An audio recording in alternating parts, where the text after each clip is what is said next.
میری خوش قسمتی کہ میں حضور کا امت، ساری زندگی اس کا شکریہ ادا کرتا رہوں تو کہ شکر ادا۔ ہم حضور کی امتی، نبی انتظار کرتے رہے، نبی منتظر رہے۔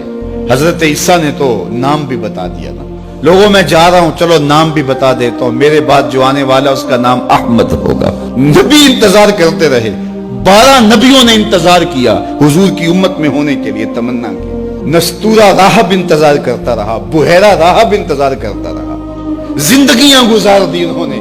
سلمان فارسی کی کہانی سن لو، مجوسی کے بیٹے تھے، حق کی طلب میں نکلے، باپ نے گھر سے نکال دیا، ایک پادری کے پاس جا کے رکے، زندگی بھر اس کی نوکری کی۔ جب اس کا آخری وقت آیا اس نے کہا میری تدفین کے بعد غموریا چلے جانا، وہاں کا پادری خدا رسیدہ ہے، تجھے اس سے کچھ مل جائے گا۔ کہتے میں وہاں سے غموریا آ گیا، پھر اس پادری کی ساری زندگی خدمت کی۔ جب وہ مرنے لگا تو اس نے کہا کوئی ایسا شخص نہیں ہے جس کے پاس اب میں تجھے بھیجوں، لیکن نبی آخر الزماں کے ظہور کے لمحے آ گئے، تو یہاں سے یثرب چلا جا، وہ اس نبی کی ہجرت گاہ ہوگی، تیری زندگی سنور جائے گی، تو نے بڑی محنت کی ہے، بڑی نوکری کی ہے میری۔ کہتے میں نے اس کو کہا کہیں ایسا نہ ہو میں دھوکہ کھا جو مجھے کوئی نشانی بتا دے۔ اس نے کہا 3 نشانیاں ہیں، ایک صدقہ نہیں لے گا، دوسرا ہدیہ رد نہیں کرے گا، تیسرا 2 کندھوں کے درمیان مہر نبوت۔ کہتے ہیں میں نے اس کی تدفین کی، یثرب کی جانب جاتے ہوئے ایک قافلے میں شامل ہو گیا، انہوں نے مجھے پکڑ کے اپنا غلام بنا لیا، لیکن میرے پہ مہربانی یہ کی کہ مجھے بیچا جا کے مدینے میں۔ ایک یہودی نے مجھے خرید لیا، میں اس کے باغ میں گوڈی کرتا تھا، کام کرتا تھا، کھجوریں توڑتا تھا، لیکن میں انتظار میں تھا کہ کبھی وہ نبی آخر الزماں آئے تو مجھے دید ہو، کبھی عرش پر، کبھی فرش پر، کبھی ان کے در، کبھی در بدر۔ غم عاشقی تیرا شکریہ، میں کہاں کہاں سے گزر گیا۔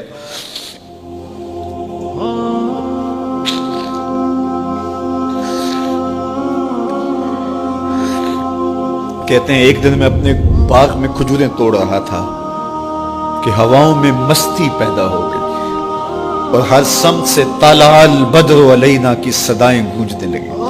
میں سمجھ گیا کہ وہ لمحے آ گئے، میں نے چھلانگ لگا دی اور دوڑ پڑا۔ میرے آقا نے سمجھا شاید غلام بھاگ گیا، اس نے دوڑ کے مجھے پکڑ لیا۔ میں نے اس کو کہا کہ میں نوکر تیرا ہی ہوں، لیکن دل نوکر کسی اور کا ہے، میں بھاگوں گا نہیں، مجھے جانے دے۔ میں کچھ کھجوریں لے گیا تھا صدقے کی نیت سے، جا کے حضور کو پیش کی۔ آقا کریم نے فرمایا ہم نبی صدقہ نہیں لیتے۔ کہتے ہیں نشانی ایک پوری ہوگی، کہتے ہیں کہ میں کچھ دنوں کے بعد اور کھجوریں لے گیا اور میری نیت ہدیہ کی تھی، میں نے پیش کی، حضور نے قبول فرما لی۔ لیکن میں بھی کہتا تھا تیسری نشانی بھی پوری ہو لے تو پھر مانوں گا، اور وہ کیا تھی؟ 2 کندھوں کے درمیان مہر نبوت۔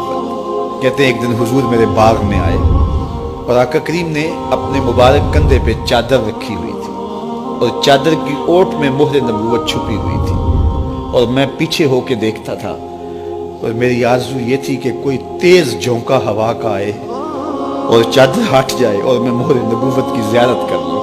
حضور میرے ارادہ قلب سے آگاہ ہوئے، فَأَلْقَى إِلَيَّ رِدَاءَهُ، حضور نے چادر اتار کے میری جانب پھینکی اور پھر ایسے رخ کر کے فرمایا انظر الی ما امرت بہ، اس پادری نے جو بتایا تھا دیکھ لے آ کے۔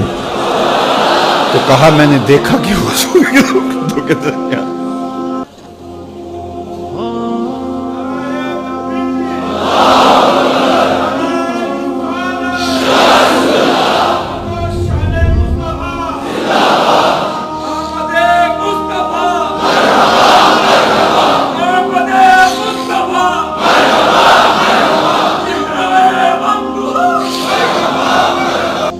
ہم نے تو کوئی انتظار نہیں کیا نا، ہم نے تو کوئی دکھ نہیں سہا، ہم سوئے تھے مقدر جاگ اٹھے۔